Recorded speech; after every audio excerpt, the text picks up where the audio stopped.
Just gonna tell you all some things. I know it's been like a month since I last uploaded, but I just wanted to give you some of my watered down wisdom, if you will.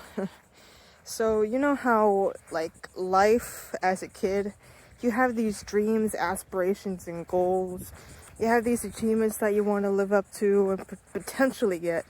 Because you know when you're a kid, you're young, you're innocent, you got a free mind, you got imagination, you're creative. And you got all these dreams in your life, right? But then once you get older, once you mature, you realize slowly that these things probably will not come to be. Like, for example, me. Ever since I was a kid, I loved Disney. I loved movies. I loved those cartoon shows. And I thought, wow, that was so cool.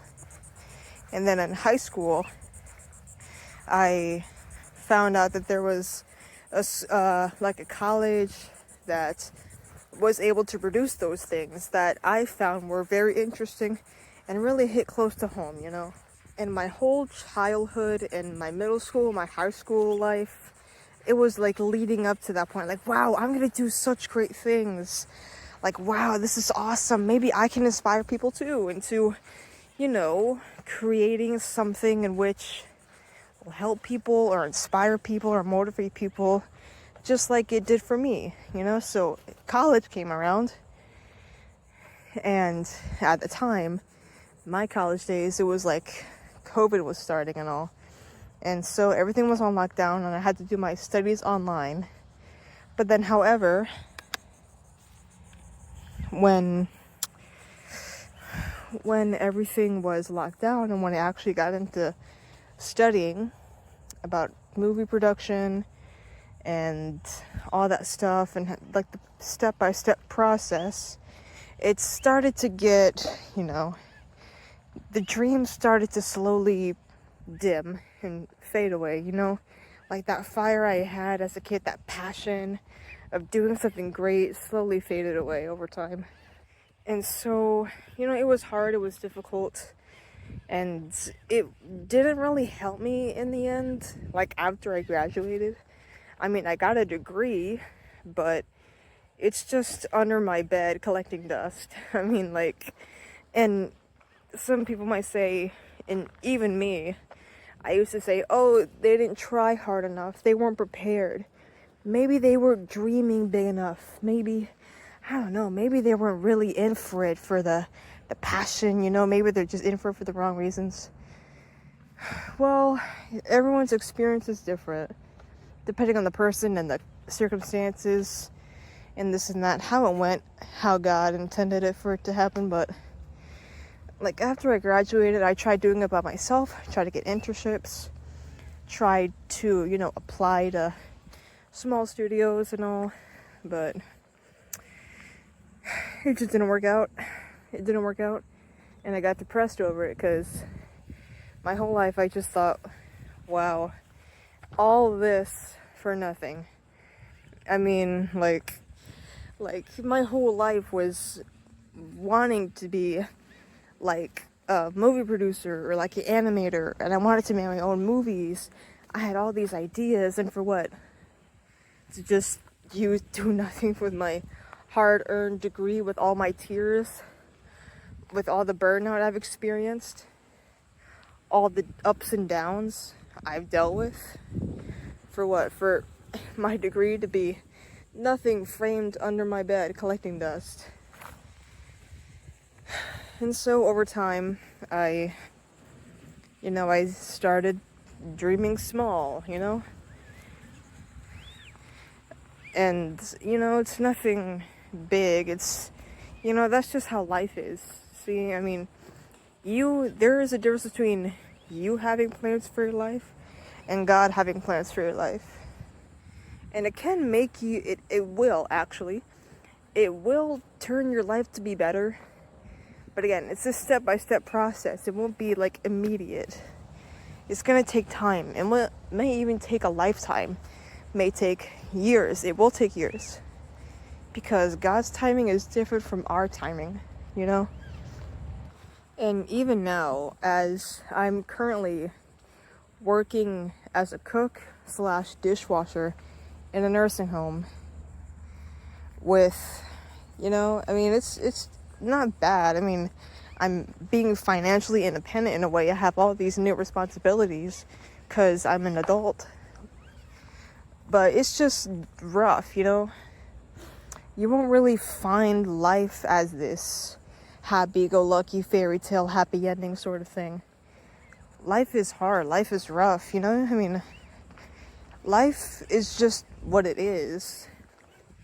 And many things you'll face disappointments. And other things you may not find disappointments. In other ways, someone may care about you. In many other ways, some people may not care about you. And some other days, you might not care about yourself. But that's just life, you know? But God cares about you. That's the important thing. Whether you realize it or not, God cares about you. And to me, honestly, personally, from my experience, that's just different. Like, how can someone as worthy as I am be cared for so mystically that he would willingly be put on a cross for my sake? I mean, my brothers and sisters, some may know this, some others, they watch my videos, but whatever. When they say, I love you, you're great, you're awesome, you're funny, I'm like, thanks, I appreciate that. But I don't fully believe it. I mean, I won't say like, no, that's not true, or I'll just make fun of it. Like, yeah, I know I'm funny. What about it? You know? I'll try to make a joke out of it to lighten the mood. But it's weird having people care about you in that way. Especially when someone is wanting to develop other relationships with you. Not that that's a bad thing. No, it's a good thing that someone loves you. It's especially good when someone loves you that way. And it's even better that someone loves you so much that he's willing to suffer tremendously, to suffer unjustly, to suffer so much so that he bore my sins too when he was nailed on that cross. That love, that sacrifice, I still yet to have to understand. But I know that Christ's overall message is to love. And to sacrifice, to love is to sacrifice, is what I'm saying. Maybe this is the right path for me.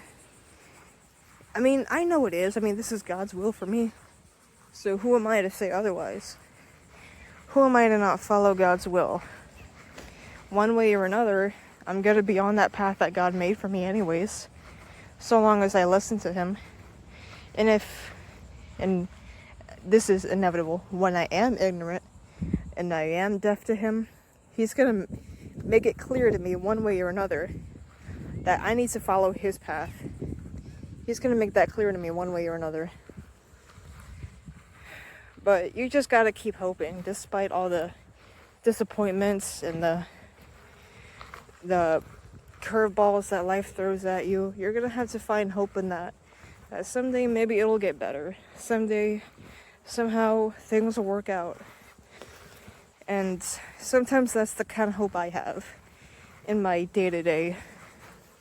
It's not easy, especially when, you know, when your mental health isn't all together and you just kind of laugh your pain away, or you just withhold it, you don't tell anyone much about it, or you just, you know, you just kind of shut down emotionally, but you still do what you're needed to anyways.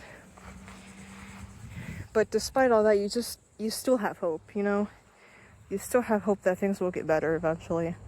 You still pray. You just kind of sit, or you listen to music. From what I'm saying, this is my experience. You just kind of hope that things will get better. And you just keep going. You know, you just put your trust in God that things will be better.